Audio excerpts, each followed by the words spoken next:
RMC, le grand oral des grandes gueules. Avec un ancien principal de collège, il s'appelle Bernard Ravet, il signe le livre Grande Gueule de la rentrée qui interpelle l'école, le ministre, principal de collège ou imam de la République aux éditions Kéro. Bonjour. Bonjour. Vous avez travaillé dans des quartiers dits défavorisés à Marseille, 99-2012, c'est ça? Tout à fait. Et vous vous rebaptisez donc imam de la République. Voilà un titre bien provocateur. C'est pas qu'un titre provocateur, c'était souvent la métaphore que j'étais obligé d'utiliser face à des élèves ou à des familles qui m'opposaient souvent le religieux. Et moi, je leur disais, mais ici, on est en République. La République, c'est comme une religion. Ça a trois grandes vertus. La liberté, l'égalité, la fraternité. Et moi, j'étais modestement celui qui défendait la République comme l'imam défend sa religion. Expliquez-nous comment, avec des exemples concrets, comment l'islamisme veut forcer les portes de l'école. Alors, je crois que à ce point de la discussion, il faut déjà se poser à deux niveaux. Il y a une montée de la croyance religieuse chez les élèves, qui est quelque chose qui a réapparu depuis les années 2000, et puis au sein d'une société dans des quartiers très ghettoisés où le religieux est de plus en plus important, des tentatives de mosquées radicalisées. Et par exemple, pour moi, il y a radicalisation quand des élèves sont comme argument et entre les mains un petit livre qui dit la religion de Dieu, la religion et surtout respecter la loi de Dieu est plus importante que respecter la loi des hommes. Et moi, en tant que pauvre principal de collège, avec mon règlement intérieur qui s'appuie sur les lois, sur la loi de 2004 pour ce qui est les signes extérieurs. Et comment on a manifesté cela? Comment au sein du collège comment on découvre le petit livre? Oui. Comment on découvre le petit livre? Tout simplement une prof complètement, une jeune prof, toute pleine de bonne volonté, qui arrive un jour atterrée dans mon bureau en disant un élève m'a dit que de toute façon, s'il respectait la loi des hommes, il était mécréant, donc il fallait qu'il respecte la loi de Dieu. Et la prof lui demande, mais pourquoi tu me dis ça? Et le gamin lui répond, et c'était un bon élève, c'était pas un gamin marginalisé, c'était un gentil. Il lui dit, parce que c'est dans le petit livre qu'on m'a donné à la mosquée. Et à partir de là, on remonte tout le fil et on découvre plein de choses. Alors ça va jusqu'à cet élève juif qu'on ne pouvait pas garder? Oui, le cas de conscience. Le cas de conscience, on est dans un quartier, on est juste avant la deuxième guerre du Golfe. Un de vos confrères, Édouard Zambo, pour RFI, vient travailler dans le collège. Je découvre, en écoutant l'émission d'Édouard Zambo, puisque le parti pris, c'était de lui donner la liberté de rencontrer des élèves, de discuter avec eux. Il fait son émission, il fait son job, et j'écoute l'émission, comme tout le monde. Et là, à la question, y a-t-il des enfants juifs dans le collège? Ce que j'ignore, et ce que je n'ai pas à savoir. Édouard Zambo, les élèves lui répondent, de toute façon, s'il y en a, il se cache. Et là, j'ai un grand frisson dans le dos. Et quelques semaines après, une maman, on était dans un des collèges, la France a une particularité, c'est qu'un élève qui arrive de l'étranger a droit d'avoir pendant 1 an, voire plus, si besoin, une formation spéciale au français. Donc on était dans un de ces collèges qui accueillait de ce qu'on appelle des FLE, français langue étrangère. Et une maman arrive en me disant, j'arrive d'Israël, mon fils a été scolarisé en hébreu. Et là, je me dis, mais ce minot, quand les copains vont lui demander, mais d'où tu viens toi? Je pense que là, il fallait pas. J'ai été au courant, je savais ce que Zambo avait entendu des élèves. Donc là, et vous savez, c'est un crève-cœur. Moi, je suis plutôt, et je l'assume, un laïcard. Et je me dis, je prends mon téléphone et j'appelle un collège israélite de Marseille pour qu'il soit scolarisé.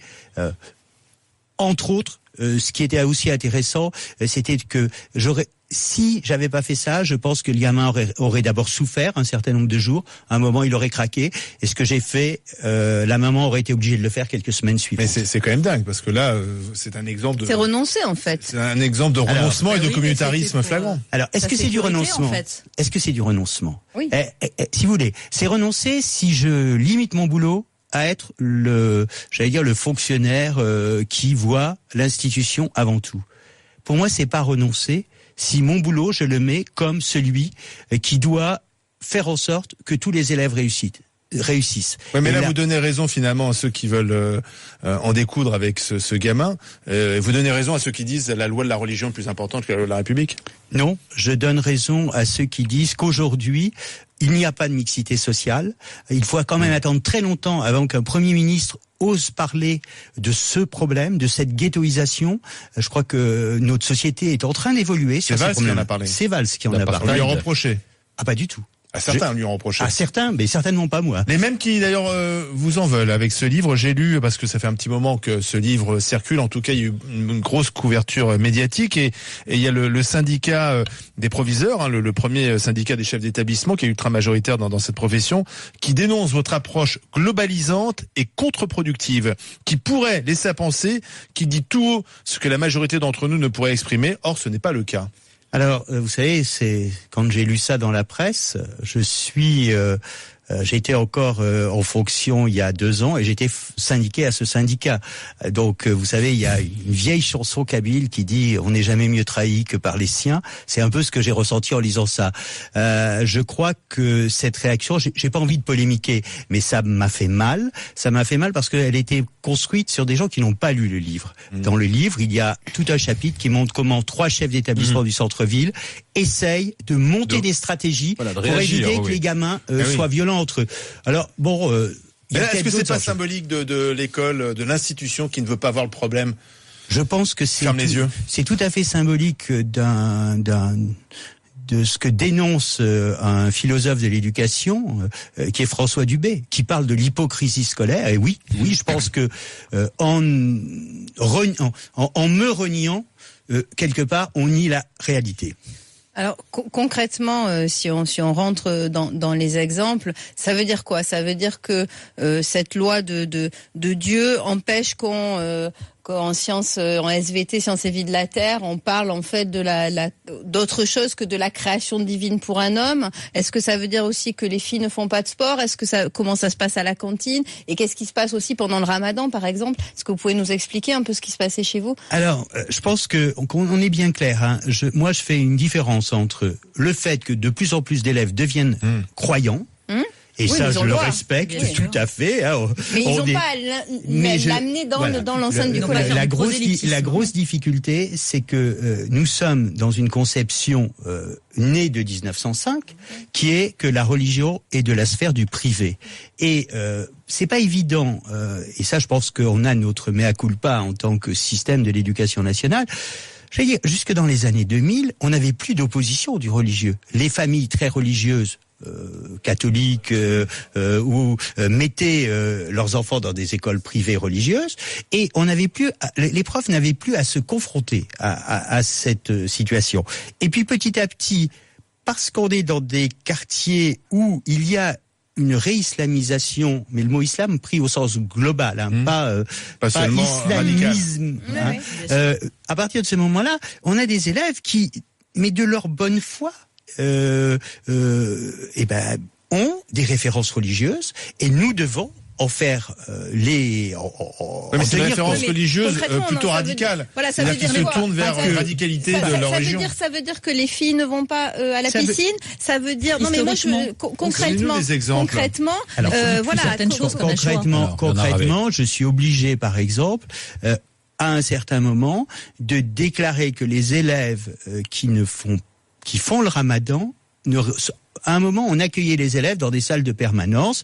Ils n'allaient pas manger, ils restaient dans la cour, et puis rien ne se passait. Et puis à un moment, on a senti que les quelques élèves qui mangeaient, ou les élèves qui mangeaient, étaient embêtés par leurs camarades qui ne mangeaient pas. Voire, et je le décris dans le livre, une enseignante issue d'origine maghrébine, qui n'est pas croyante, et qui se fait, entre guillemets, ramasser par ses élèves parce que elle ne fait pas le Ramadan. Et alors là, quelle a été la réponse? La réponse, elle a été simple. Vous faites le Ramadan, vous êtes en situation d'externe, et et on protège ceux qui ne font pas le Ramadan en les laissant, à la cantine normalement, comme ça se passe 9 mois de l'année. À travers, un dernier mot, avant que Jimmy Caroline ne réagisse, à travers vos exemples, on sent qu'on est dans le prosélytisme politique. C'est-à-dire qu'on veut faire entrer de manière délibérée la religion à l'école parce qu'il y a une volonté de l'imposer aux autres, quoi. Il y a une véritable action qui vient de l'extérieur, quoi. Hormis les élèves qui, eux, sont religieux de toute bonne foi, mais qu'on les pousse aussi à ce prosélytisme. Alors moi, je crois que aujourd'hui, on est dans une situation où on a un croisement entre prosélytisme et identité. C'est-à-dire qu'on est dans des élèves. Quand on leur pose la question, oui, ils sont Marseillais, ils aiment l'OM. Alors que ça pourrait se passer à Lille, le bouquin. Ils sont Marseillais, ils aiment l'OM. Et quand ils discutent avec vous, ils vous disent, vous les Français. Et la réponse, ils sont nés en France, de parents nés en France. Donc, je crois qu'il y a ce côté qui est assez compliqué de la relation entre le religieux et l'identitaire. Il y a effectivement l'école, l'aide aux devoirs, les associations parascolaires sont des terrains d'entrée dans les familles. Parce que le problème, c'est qu'on arrive à des paradoxes. Je le décris dans l'ouvrage à cause d'une jeune fille qui porte le voile et avec qui on a une discussion et qui à un moment me dit de toute façon je porte le voile pour embêter mes parents. Et puis ils peuvent me rien dire parce qu'ils sont musulmans, mais là, en portant le voile, je suis plus musulman qu'eux. Et ça, je dirais, on est quand même, on me reproche que ce livre stigmatise, pas du tout. Pour moi, je suis pas dans la stigmatisation, je suis dans montrer ce qui se passe de l'intérieur dans des petites situations du tous les jours, du quotidien. Jimmy Mohamed, Caroline. J'ai lu votre livre avec beaucoup d'attention. Et c'est vrai que le chapitre qui parle du prosélytisme et de la radicalisation de certains, finalement même au sein des surveillants par exemple, qui sont au sein de votre collège et distribuent ces petits livrets, prend une part importante dans votre livre. Mais la majorité, c'est un constat assez terrifiant, celui de l'échec d'éducation nationale, où on se rend compte que vous êtes seul et que votre meilleur interlocuteur, c'est le commissaire. Vous expliquez avoir un numéro de téléphone personnel où vous pouvez aller porter plainte entre deux au moment où il n'y a pas trop de monde, que c'est finalement les renseignements généraux qui sont bien au courant de la situation, qui connaissent les mosquées à risque, les mosquées qui prônent un islam qui n'est pas conforme avec les lois de la République, alors que quelques semaines plus tard, l'éducation nationale vous prévient, vous dit, au fait, vous savez que dans votre collège, il y a peut-être eu ça. Et vous expliquez très bien que l'inspecteur d'académie adjoint est complètement à côté de la plaque, le recteur, il est d'aucune utilité, et que votre seul moyen, c'est finalement la police. Comment faire pour que ce dialogue, et ce dialogue de sourds finalement, progresse? Et parce que c'est peut-être là l'enjeu réel, c'est peut-être la solution. Alors, la solution, je pense que le livre... c'est 12 ans, de 99 à 2012, qu'il y a ce qui s'est passé en janvier 2015. Aujourd'hui, dans les signalements d'incidents, vous savez quand il y a un incident, une violence, une bagarre, on a un logiciel et puis en cas, j'allais dire, il y a eu l'apparition de un certain nombre de cases concernant la radicalisation. C'est quelque chose qui est apparu après les événements de 2015. Il y a déjà à l'époque des correspondants police-éducation. Par contre, je dirais, et je fais un peu la métaphore, les rectorats à l'époque n'ont pas dans leur mode, j'allais dire dans leur logiciel, la capacité de prendre en charge ça. Aujourd'hui, vous êtes en train de nous dire, parce que ça c'est quand même très important, on a attendu les attentats de janvier 2015 pour s'intéresser à une réalité. Je pense que c'est même pire. C'est même pire que moi je voulais vous demander. J'ai envie de dire, c'est la conséquence 2015 de la radicalisation, des choses qu'on a laissé s'installer et ça nous pète à la figure. C'est même pire que ça. C'est pas les attentats. Si c'était les attentats, je dirais à la limite, c'est le fait que le refus de la minute de silence a fait poser question à l'institution. Vous l'avez vécu ça, pardon, monsieur? Alors, moi, je l'ai vécu. J'étais en 2015 c'était en fin de carrière, donc j'étais dans un collège dit privilégié. Personnellement, on a pris une stratégie avec les enseignants, c'est de faire non pas une grande minute de silence dans une cour qui peut donner l'occasion. J'avais aucun risque dans le collège où j'étais, mais c'était un travail. On a fait la minute de silence classe par classe avec la lecture du communiqué du président de la République à l'époque. Parce que je pense qu'à un moment, il y avait quelque chose d'officiel, de solennel. Pour moi, on est les représentants de l'État et je veux dire le ministre le répète bien ce matin dans le Figaro. Jean-Michel Blanquer. Il faut j'allais dire, être droit dans nos bottes autour de ça. Vous restez avec nous, Bernard Ravet. Dans un instant, question de Caroline, encore de Marianne, de Jimmy, principal de collège ou imam de la République aux éditions Kéro. Questions et surtout des réponses à apporter. RMC, 10h-13h, les grandes gueules. RMC, Alain Marchal, Olivier Truchot, les grandes gueules. Les GG, les grandes gueules en direct sur RMC. Avant de continuer de discuter avec Bernard Ravet, je vous rappelle qu'en cette rentrée, tout au long de la semaine, vous pouvez gagner des cadeaux. Et qu'est-ce qu'on vous offre aujourd'hui? Une enceinte nomade, une enceinte Bluetooth. Vous m'envoyez RMC par SMS au 7 32 16 pour gagner cette très belle enceinte. Et c'est tout au long de la journée à travers les différents shows, bien sûr, de RMC. Bernard Ravet est avec nous, livre au titre Grande Gueule, principal de collège ou imam de la République aux éditions Kéro. Lanceur d'alerte, en quelque sorte. C'est comme ça que vous positionnez aujourd'hui. Question de Caroline Pilastre, ou réflexion? Moi, je vois plus réflexion, parce qu'en fait, tout a été dit, et bien dit en plus. Je trouve que votre livre est passionnant. Il se trouve que tout ça, moi je le sais comme beaucoup d'autres de manière très officieuse, mais voilà, ça se dit au niveau de l'éducation nationale quand on a des gens autour de soi qui travaillent dans ce milieu.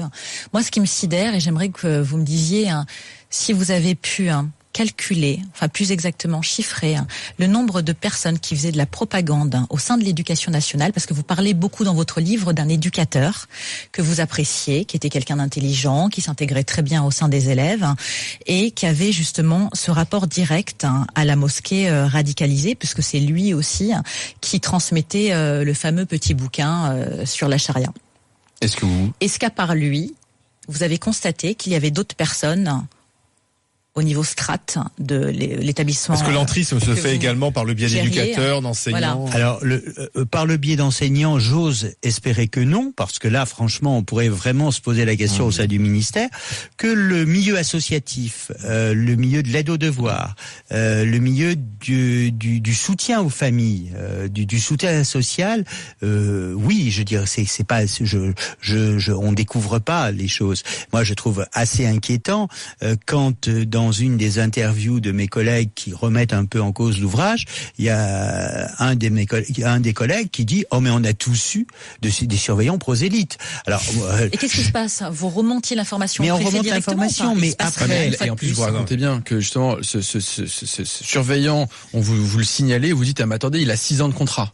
Voilà. Et il était fiché S, c'est ça ou pas? Il en a 2 et il part soi-disant à Malte et finalement peut-être au Pakistan, c'est pas bien, et il revient et on dit bah oui, on lui doit encore 2 ans de contrat. Comment est-ce qu'on en arrive encore à ces situations? Comment on en arrive là? Parce que quelque part, l'institution est, j'allais dire, corsetée par le fait que, j'allais dire, on est dans un pays de liberté et que il aurait fallu Dixit à le rectorat au premier appel téléphonique, prenez-le la main dans le sac. Imaginez-vous, là on est sur un plateau de radio où il y a des caméras de télé partout, dans un collège, on n'est pas dans un endroit, prendre la main dans le sac, c'est quasiment impossible. Vous l'avez entendu ou pas? Justement, faire ce prosélytisme auprès de certains gamins? Jamais. Non, mais de toute façon, le problème, c'est que on avait en face de gens un jeune homme qui faisait des études supérieures. Oui. Donc on est dans des choses beaucoup plus insidieuses. Le bon élève qui en 5e dit à la prof c'est normal de couper la main à un voleur, aurait pas dit ça, j'aurais peut-être jamais su, et j'aurais peut-être recruté des copains à ce surveillant parce que comme je le trouvais bien et efficace. Alors justement, si on donne plus de pouvoir au principal de collège ou au proviseur du lycée, est-ce que ça va peut-être leur permettre de leur donner plus d'armes pour lutter contre cela? Parce que ce que vous nous racontez, c'est qu'il faut chaque fois refaire remonter la hiérarchie donnent de mauvaises réponses. Alors moi je pense que quelque part il faut que les gens soient clairs. Aujourd'hui, à l'époque, vous m'avez posé la question du fichier S. La notion de fichier S n'existait pas en ces termes-là. On est sous le règne des renseignements généraux. Je pense qu'aujourd'hui, nous avons, en tant que chef d'établissement, moi je revendique le plus d'autonomie que aujourd'hui dans la politique de Jean-Michel Blanquer, qui l'exprime. Mais je pense que ça nous nécessite d'avoir plus d'outils en amont à l'échelon rectoral pour nous éviter. C'est-à-dire, ça ne me choquerait pas quand on fait un contrat pour un assistant d'éducation, un aide-éducateur, on demande un extrait de casier judiciaire. ce qui est normal. Moi, je pense qu'on devrait nous signaler ou avoir un moyen pour protéger l'anonymat. Parce que moi, j'ai pas à savoir pourquoi quelqu'un n'a pas son casier judiciaire vierge, mais j'ai à ne pas le recruter. Donc, je pense que là, il y a des astuces à trouver, et je pense qu'on il y a des fiches S parmi les éducateurs aujourd'hui. S'il y en a, je laisse le soin de non, mais c'est une question qui n'a pas de réponse. Alors, j'ose espérer qu'il n'y en a pas. Vous osez espérer, mais par exemple, on s'est aperçu qu'il y avait des pédophiles condamnés qui pouvaient continuer à enseigner. Ouais. J'ose espérer qu'il n'y en a pas. J'ose espérer aussi que, peut-être à cause de ce livre, la vigilance sera accrue. Combien de coups de fil avez-vous reçus en disant merci de collègues? Un certain nombre de collègues chefs d'établissement, un certain nombre d'enseignants, sur mon compte Facebook, un certain nombre, je veux dire, et puis aussi, ce livre, on parle beaucoup de cette partie-là, mais c'est 1/5 du livre. C'est aussi un livre qui veut montrer comment au quotidien cette bagarre pour la laïcité, cette bagarre, j'allais dire, pour que les élèves soient mis dans des conditions de réussite, alors que tout, on parlait des ZEP tout à l'heure, hors antenne, que tout pousse à ce qu'ils échouent, certains réussissent. Et c'est cette bagarre des profs. Vous avez vu Blanquer? Il vous a reçu, le nouveau ministre? Il a souhaité me rencontrer, on a longuement discuté, il était recteur dans le 93, il était recteur en Guyane, donc il l'a vécu. C'est l'intérêt d'avoir pris quelqu'un de la maison. Oui. Ce qui est intéressant, c'est que sa réponse, c'est quoi? C'est celle du Figaro de ce matin, c'est dire on doit être droit dans nos bottes, on doit affirmer les valeurs de la République et on ne doit rien lâcher. Mais ça, c'est des paroles de politique. Non, je reprends l'exemple de votre petit enfant juif que vous êtes obligé de protéger, donc de sortir de l'établissement et de l'inscrire dans une école juive. On a envie de dire, c'est l'inverse qu'il a fallu faire. Il fallait sortir ceux qui voulaient imposer la loi de la religion sur la République et les mettre dans une école confessionnelle musulmane, pourquoi pas, s'ils voulaient à tout prix pratiquer leur... Alors là, c'est même plus de la compétence du ministre de l'Éducation. C'est même plus, je crois que c'est oser dire aujourd'hui, on a à gérer une géographie urbaine de ghettoisation, et face à cette géographie urbaine de ghettoisation, les réponses, la mixité sociale, c'est une tarte à la crème, moi, qui me donne de l'eczéma. Oui. Moi, je veux dire, j'ai envie de prendre ma Kalachnikov quand j'entends un politique parler de mixité sociale, parce qu'on sait très bien aujourd'hui que elle est quasiment impossible à réaliser, sauf dans l'autre sens, sauf en inversant, et que en plus de tout ça, sur les quartiers difficiles, et je le décris dans le livre, le phénomène de l'enseignement privé, les familles de ces quartiers qui veulent que leurs gamins réussissent, à un moment les enlèvent du système public pour mettre dans le privé. Pour mettre dans le privé. Et c'est les Marianne. Justement, on est sur des communautés en fait, et chacun s'entretient, et c'est aussi pour ça, c'est-à-dire qu'il y en a un enfin, chacun surveille tout le monde. Est-ce que la vraie solution, alors il y a effectivement malheureusement des villes, notamment en Seine-Saint-Denis, où ça serait totalement impossible puisque tout le monde est défavorisé. Mais est-ce que la solution ne serait pas, comme dans certains endroits, en tout cas un peu comme à l'américaine, c'est-à-dire faire ce qu'on appelle du busing, c'est-à-dire on prend les enfants des quartiers les plus défavorisés et on les disperse par petits groupes dans les établissements de centre-ville. Je pense que moi, je partage votre avis. Quand sur un des collèges que je l'écris, je dis aux politiques il faut le raser. Oui, mais on va le reconstruire au même endroit. C'est pas qu'un problème d'architecture. C'est ça.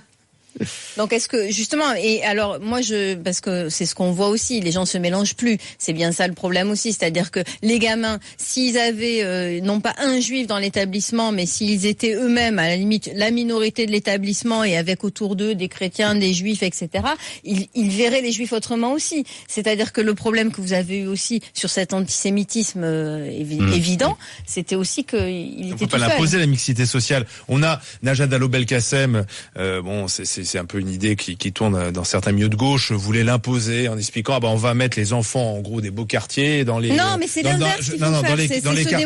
les quartiers populaires en renvoyant la carte, etc. C'est totalement l'inverse. Bon, alors dans ce cas-là, les parents ont peur et disent mais je sors mon gamin de l'école publique et je mets dans le privé.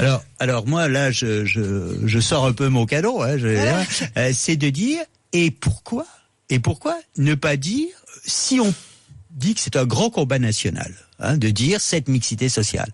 Pourquoi ? Je veux dire, les établissements privés, beaucoup sont privés sous contrat. Ça veut dire que les enseignants sont payés par l'État.